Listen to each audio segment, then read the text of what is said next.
the news. No, here's the fucking news. It's time now for Here's the News. No, here's the effing news. A simple question. What happens if you challenge the dominant power? Actually, on this channel, we do believe in the possibility of some kind of global revolution.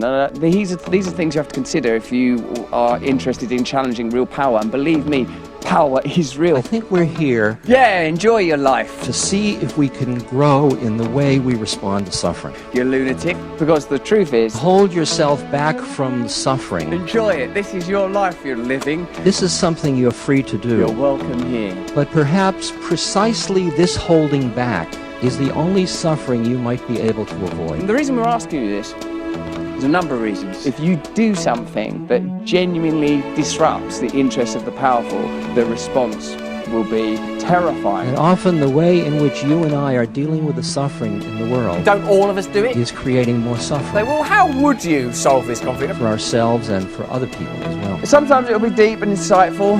Sorry, let me get my hair I'd right. like to ask us to practice listening, How far are you willing to go? to observe the way the mind responds to somebody's story, Presenting a potential solution to the current conflict how with it responds with judgment, dominant power. with some way of distancing itself. My sympathies lie with those suffering Let's practice listening potential solution. and watching our own reactions to the things we hear and see. That's the only place where we're free. And let's see if we can quiet down enough to understand Silly stuff. the way in which we are Who we really are. being in the presence of suffering. What happens? That's just life. What hurts most? And I'm not going to tell you. You'll have to work it out. What is the nature of the suffering Whatever the hell it that is is. moving you most deeply at this moment? Let's just get the mosaic of it all, if we can. Here, we give you the news that the news won't give you. What is the suffering that calls to you, that hurts? Dominant power. The suffering of children,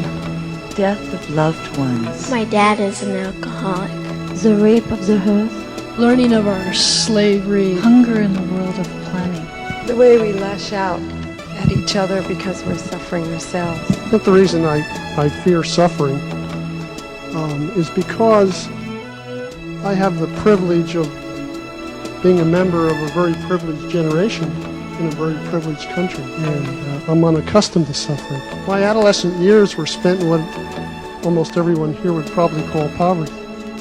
I can remember only one meal where I almost didn't have enough to eat. I know there's countries all over the world where every meal means they have not enough to eat. And it makes you look at them differently.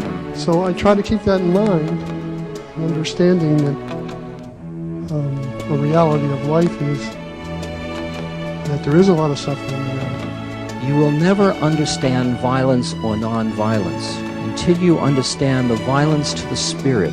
That might lead to nuclear attacks. Let me know in the comments. Let me know in the chat. People dying, it just scares me.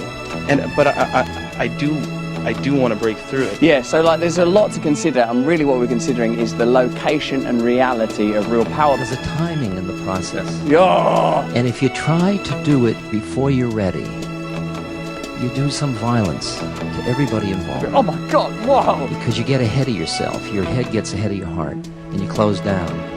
Riddle me this. So trust the process that's going on. Trust that you're caring about the earth and you're caring about things. The And true nature of power. just keep that quality of the compassion of the heart. See why I'd be into that idea. And that just what you're saying now, that's the doorway to the next process. Ultimately, don't all of us want the individuals of this world and the communities of this world to be free from suffering? Don't make it into a big thing. It's just another thing.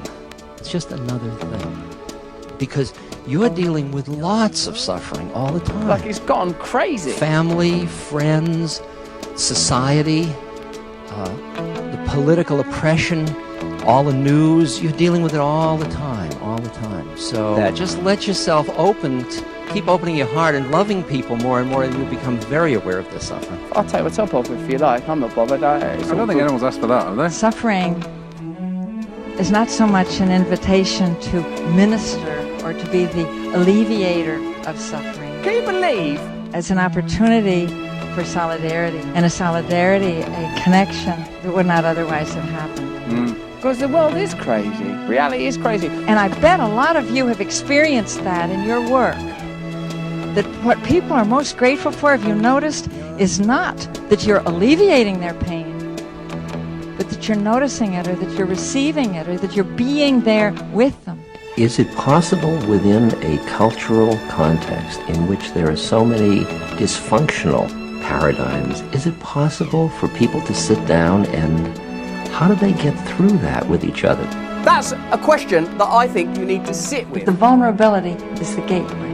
The vulnerability is the door. Beyond the mask of business as usual, it's like a silent scream. Seems to me to be a pretty sensible and intelligent opinion. Absolutely essential with the discomfort is communication. You're very so clever to say that. You're really clever. Find a place where truth can happen. I would prefer an end to all suffering through war. I pray that we are at the point in our personal and social evolution where we are beyond that kind of unnecessary, pointless conflict that only benefits elite institutions and establishment figures and ultimately causes more and more suffering. And then comes the extraordinary recognition. And that is that we are capable of suffering with our world. That we are compassionate beings. Or you see there the face of real power, like Mephistopheles, like the power behind the power. When suffering comes up in your life, when a situation comes up that calls for suffering, Okay. then you can either go with it and you will suffer, Right. but you will suffer with the grain, or with the flow, or with Okay. the force. Or you can say, no, and you are dragged along by your ears, but you are suffering as much or more because suffering cannot be evaded. It is part of life. Well, we're not making that mistake again. We're going to rise to the top, cream of the crop, aren't we? But when you suffer with it, it will give birth within yourself to something new. Don't you have to override something to do that? Because isn't there a tendency to resist suffering? Yes, but that's the fear of life.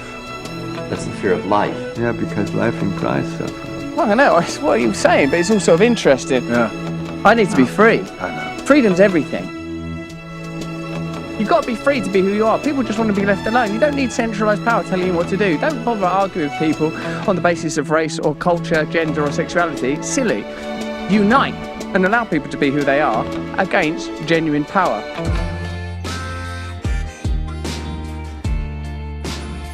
I got very deep into my understanding of ecology, of politics, of economics, of a lot of the pain and suffering of issues of consumerism and unemployment and all that.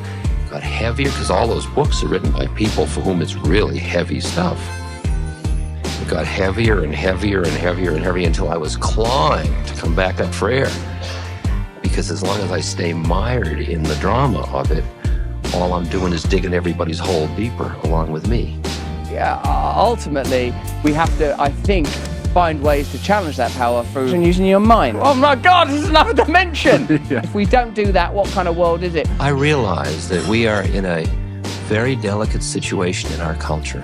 What has happened is because of our fear, and all we've got to understand is the climate in this culture is one of hysteria at this point. And what it behooves each person to do is to educate themselves and be responsible and listen. You have to listen, again, intuitively to hear what strategy you have to pursue.